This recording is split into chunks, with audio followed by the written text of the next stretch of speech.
S'il te plaît. Ça fait un petit bruit. Tu vois, bénédiction, tu sais, la foi. La foi, c'est un acte qui est personnel, qui est intime. Et c'est un acte que l'on pose avec le libre arbitre. C'est un choix. Une bonne foi, c'est une foi dans laquelle on a exercé son libre arbitre, on a choisi librement, de manière éclairée, de manière consciente, sans aucune contrainte, avec toute connaissance, de suivre, d'adhérer à une chose. Mais pour choisir librement, consciemment, de manière éclairée, sans aucune contrainte, il faut connaître d'abord au préalable la chose que l'on veut choisir, auquel on veut accorder sa foi. Donc pour choisir, il faut avoir de la connaissance approfondie d'abord sur la chose. Une fois qu'on a bien étudié la chose sous toutes les coutures, là maintenant on peut accorder la foi à cette chose-là. Or, toi, tu es devenu musulman depuis que tu étais enfant. Ton cerveau n'était pas encore assez capable, assez outillé pour faire un choix rationnel, un choix libre, un choix conscient, un choix éclairé. On t'a mis en tête la religion quand tu ne pouvais pas encore te défendre mentalement, intellectuellement. C'est bien. Les parents t'ont appris la religion et ils n'ont pas fait une mauvaise chose. Ils pensaient faire une bonne chose. C'est une bonne chose parce que lorsqu'on se développe, on a besoin de croire, n'est-ce pas? On a besoin de la croyance dans les premiers moments de la vie. Parce que quand papa te dit que ça c'est mauvais, maman te dit que ça c'est mauvais, il faut que tu ne peux pas savoir si c'est réellement bon ou mauvais. Mais tu dois faire confiance, tu dois croire en papa et en maman. Parce que techniquement, ils n'ont aucun intérêt à te faire du mal. Normalement, ils n'ont aucun intérêt à te vouloir du mal. Ils ne veulent que de ton bien. Donc quand ils te disent qu'une chose est mauvaise, c'est pour te protéger. Tu vois? Et donc ils te disent que certaines choses sont bonnes, d'autres sont mauvaises quand tu es enfant.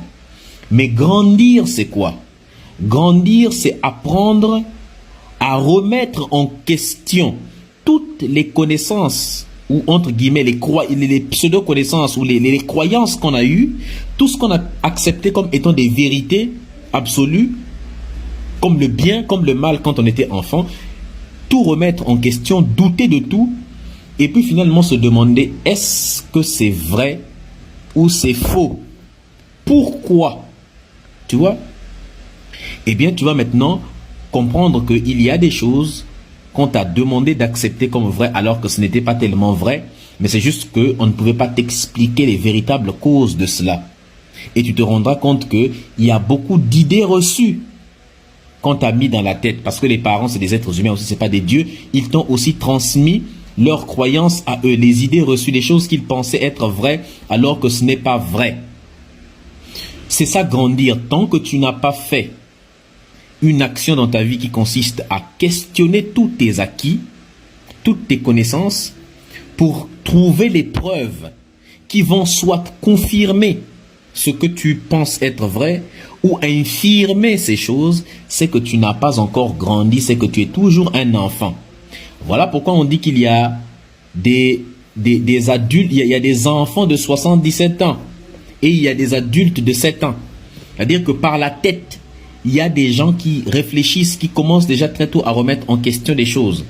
Donc si tu n'as jamais remis en cause la religion musulmane que tu as enseignée depuis l'enfance, que tu ne l'as jamais questionnée, que tu n'as jamais cherché à savoir si les affirmations qui sont faites dans l'islam, dans le Coran, dans la Sunna, sont vraies ou bien elles sont fausses.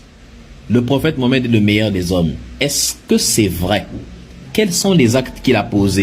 Est-ce qu'on ne peut pas trouver dans sa vie des actes qui montrent que c'était le pire des hommes? Tu vois, toutes ces choses-là, tu dois le savoir. Donc, ça veut dire qu'une fois que tu as toute cette connaissance-là, tu peux maintenant faire ton choix. Est-ce que l'islam est une réelle religion de paix, d'amour, de tolérance? Une fois que tu as vérifié tous ces éléments, tu vois, tous les versets, là, tu peux faire ton choix. Parce que si tu ne le fais pas, Ça veut dire que tu as une croyance aveugle. Et croire sans avoir vu, croire sans avoir des éléments de vérité pour confirmer ou infirmer une idée, l'accepter directement comme étant la vérité, ça conduit à la bigoterie, au fanatisme. Ça conduit au fanatisme, à la bigoterie. Et le fanatisme religieux, c'est le meilleur chemin vers le terrorisme. Tous les terroristes sont des fanatiques religieux. Pourquoi? Parce que le fanatisme religieux te fait croire que quelque chose qui en principe est horrible, est atroce, il te fait croire que c'est ça qui est bien. Lapider les gens, couper les mains de quelqu'un, taper les femmes, toutes ces choses qui sont autorisées dans le Coran, dans l'islam. Hein? Celui qui quitte la religion, il faut le factulum, hein?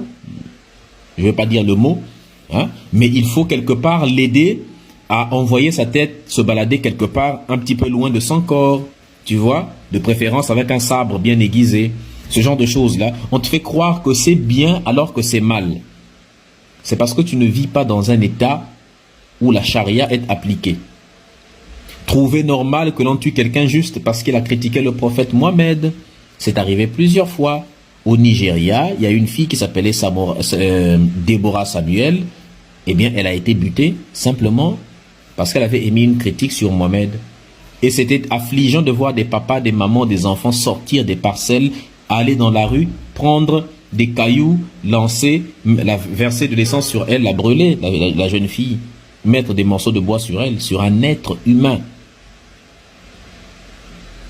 Donc, pose-toi des questions simples. Pendant 5 siècles, les Noirs ont subi l'esclavage de la part des Européens et bien avant de la part des Arabes.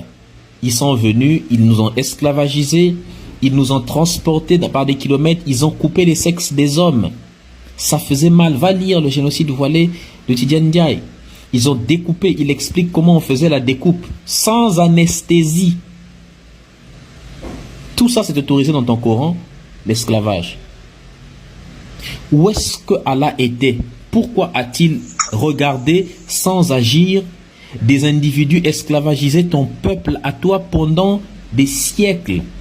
Il était où? Les Arabes ont tué les Noirs, les Européens ont tué les Noirs, on a tué des Noirs.